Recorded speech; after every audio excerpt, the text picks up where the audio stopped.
భద్రాద్రి కొత్తగూడెం జిల్లా అశ్వారావుపేట మండలం బచ్చువారిగూడెం గ్రామ పంచాయతీ ఎన్నికల్లో బాబాయ్ అబ్బాయి పోటీ చేస్తున్నారు. బచ్చువారిగూడెంకి చెందిన జట్టి వెంకటేశ్వరరావు, జట్టి రాజేష్ ఒకటే కుటుంబానికి చెందిన బాబాయి అబ్బాయిలు. ఒకరు కాంగ్రెస్ నుండి, మరొకరు బీఆర్ఎస్ అభ్యర్థులుగా పోటీ చేస్తున్నారు. కాంగ్రెస్ అభ్యర్థిగా జట్టి వెంకటేశ్వరరావు, ఇక బీఆర్ఎస్ అభ్యర్థిగా జట్టి రాజేష్ నువ్వా నేనా అంటూ సై అంటున్నారు. ఈ సందర్భంగా జట్టి వెంకటేశ్వరరావు మాట్లాడుతూ, గత 30 సంవత్సరాలుగా మా నాన్న కాంగ్రెస్, టీడీపీ సర్పంచ్గా చేశారని, మళ్ళీ కాంగ్రెస్ నుండి సర్పంచ్ అభ్యర్థిగా తనకు టికెట్ ఇచ్చారని అన్నారు. తర్వాత మా నాన్నగారు 30 సంవత్సరాలు బచ్చవరగూడెం పంచాయతీలో సర్పంచ్గా చేశారు. కాంగ్రెస్ పార్టీ నుంచి చేశారు ఆయన. ఈరోజు ఆయన కుమారుడిగా నాకు ఈ యొక్క అవకాశం కాంగ్రెస్ పార్టీ ఇచ్చింది. మన రాంబాబు గారు, తర్వాత రమేష్ గారు యొక్క ఎమ్మెల్యే గారి యొక్క ఆశీర్వాదంతో ఈ యొక్క పార్టీకి నన్ను సర్పంచ్గా మన బచ్చవరగూడెం పంచాయతీ నుంచి ప్రమోట్ చేయడం జరిగింది.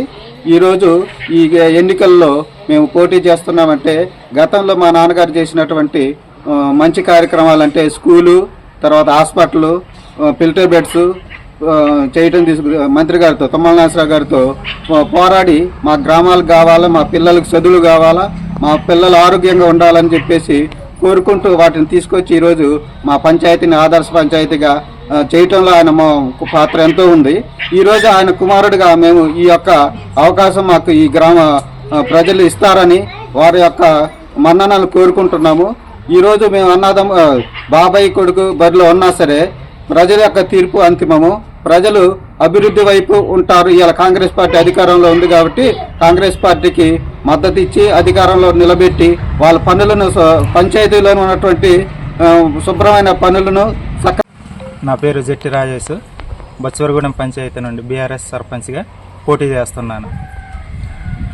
బచ్చవరగూడెం పంచాయతీని అభివృద్ధి పథంలో నడపడానికి యువకుడిగా, చదువుకున్న జ్ఞానిగా, చాలా విషయాల మీద అవగాహన ఉన్న వ్యక్తిగా నాకు ఒక అవకాశం ఇస్తే అభివృద్ధి చూపెడతాను. అదేవిధంగా ఆపోజిట్ కాంగ్రెస్ తరఫున మా బాబాయ్ అయినా సరే పోటీ చేసి గెలుస్తానన్న నమ్మకం నాకైతే ఉంది.